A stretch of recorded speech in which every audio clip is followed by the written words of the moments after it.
Alors, au sujet du verset Laissa kamithlihi ou Sami al-Basir, donc c'est un verset qui d'habitude il me semble que je traduisais, comme le font beaucoup d'ailleurs, par rien ne lui ressemble, mais en fait c'est une mauvaise traduction. Parce que rien ne lui ressemble, en sachant que même en arabe il y en a qui l'interprètent comme ça, hein. Rien ne lui ressemble. L'ailleurs que tu as dit al-Madh, al-Mutlaq, c'est-à-dire que ici on est dans une négation. Mais cette négation, elle n'affirme pas euh, une qualité contraire parfaite.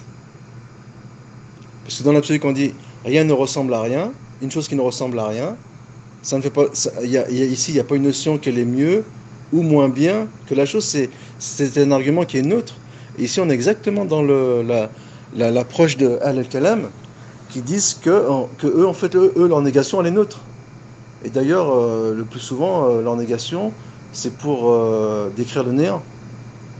Donc, il n'est pas comme cela, il n'est pas comme ça, il n'est pas comme cela. Mais ça ne suppose pas une qualité, un antonyme qui serait une qualité parfaite. Et en l'occurrence, ici, on a cette problématique. Rien ne lui ressemble. En quoi c'est laudatif pour Allah Azzawajal.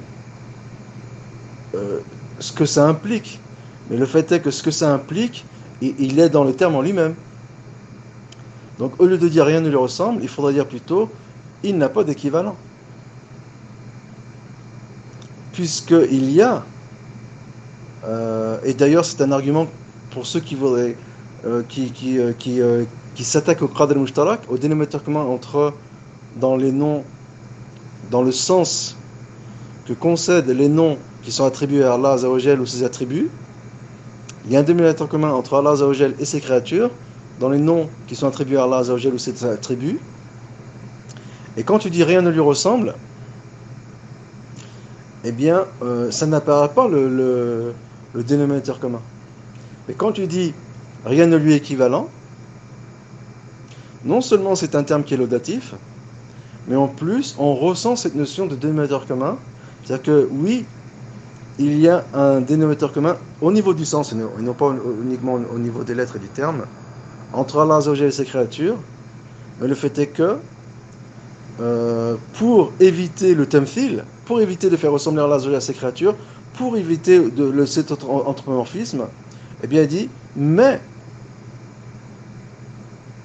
le point commun qu'il y a entre Allah Azzawajal et sa créature, eh bien, tout en sachant que rien n'est équivalent à Allah Azzawajal, et non pas rien ne lui ressemble, même si éventuellement c'est implicite, mais la dimension laudative, c'est de dire que rien ne lui est équivalent. Alors que si je dis rien ne lui ressemble, c'est neutre. Donc c'est implicite, mais il vaut mieux que le terme explicite, lui, il soit laudatif et non pas neutre. Et en l'occurrence, on a résolu ici la problématique. Et d'ailleurs, il y a une expression en française qui existe, qui est proche, c'est toute proportion gardée.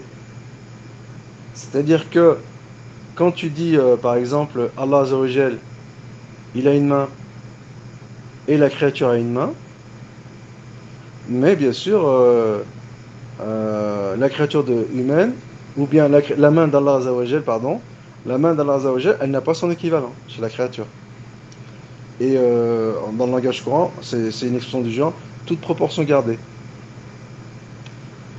Et d'ailleurs, on pourrait même éventuellement l'utiliser en parlant d'Allah Azzawajal. Par exemple, dire oui, les rois ont telle qualité, toute proportion gardée.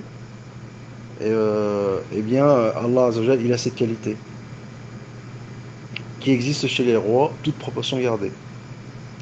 Mais nous, le terme qui est conforme au texte, c'est mais rien, pardon, non pas rien ne lui est équivalent, non pas rien ne lui ressemble, mais rien ne lui est équivalent. Donc ici, toute proportion gardée, il y a une notion de comparative entre quelque chose de supérieur et quelque chose d'inférieur.